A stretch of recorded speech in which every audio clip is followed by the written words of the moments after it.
Hey guys, I arrived also in Stari Bar, in this old city of Bar, and I want to show you the surroundings. In the distance you see the Adriatic Sea and the port of Bar, Montenegro. There is a beautiful valley in front of us, and here is the old city of Bar. It is known since Byzantine times. Lots of ruins. There are some churches around here. One is this one. The second one is here. We do have also a palace, reconstructed obviously. What is not in ruin is definitely reconstructed or refurbished. And the landscape here show us beautiful mountains behind the fortress. Is the mountain Rumia. It's the highest peak here. It's more than 1,500 meters high. We are standing actually at about 240 meters above sea level, over the sea level. And we have also the peak Kota over there, is about 1,300 meters more actually, and also another one with a similar height. Here we have lots of ruins. As you can see, there is also this wall that it was preserved in this shape.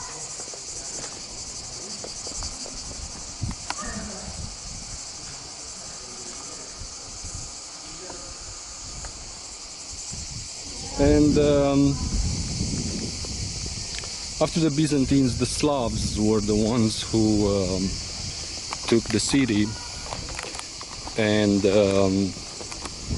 they were also the one who lost it in favor of, for a brief period, in favor of Venetians.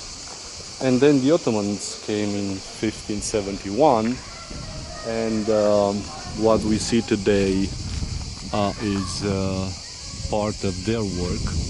Also, this aqueduct, it passes a valley of 70 meters. It has about 17 arches and 18 pillars, and was the source of water for this fortress during Ottoman times.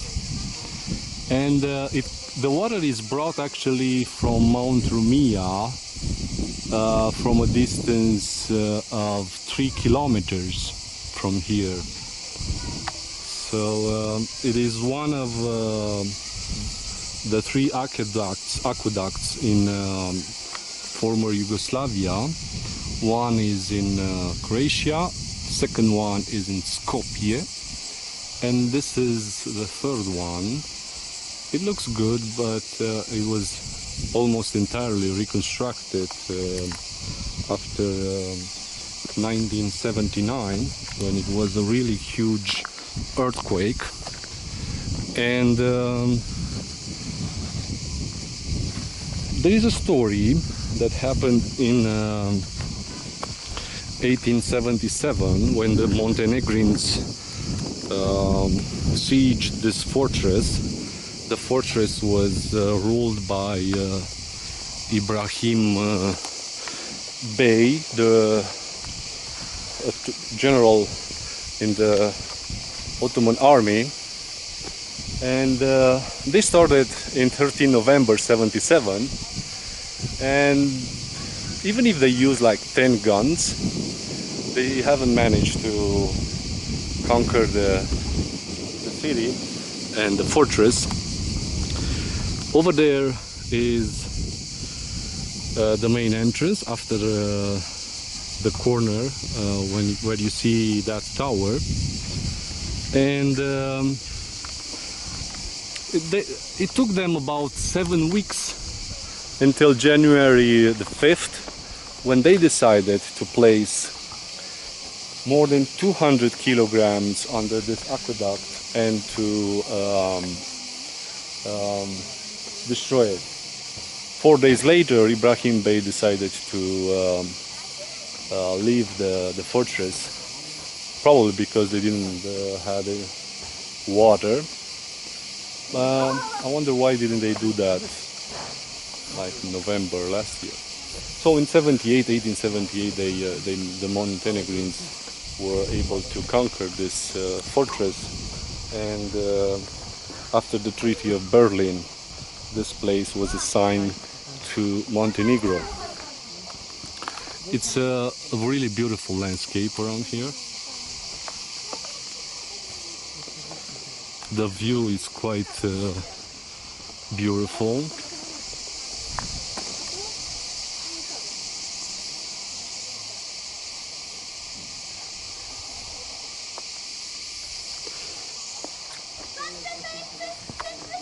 After 1878, when the Montenegrins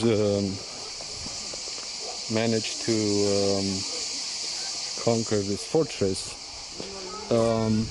was pretty destroyed after 7 weeks of siege and bombing, and people started to leave this place. But it was totally abandoned in 1979, when it was that big earthquake that destroyed completely the aqueduct. And after several years, when they decided to reconstruct it, people started to return back.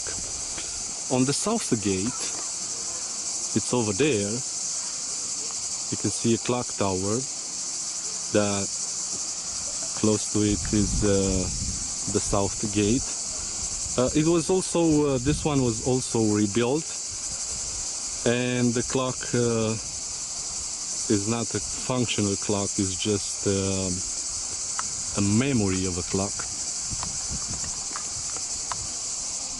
We have a beautiful and new mosque in the distance.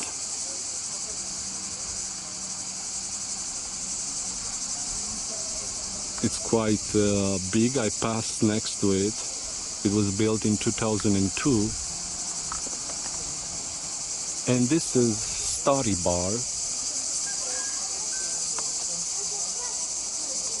an old Byzantine fortress.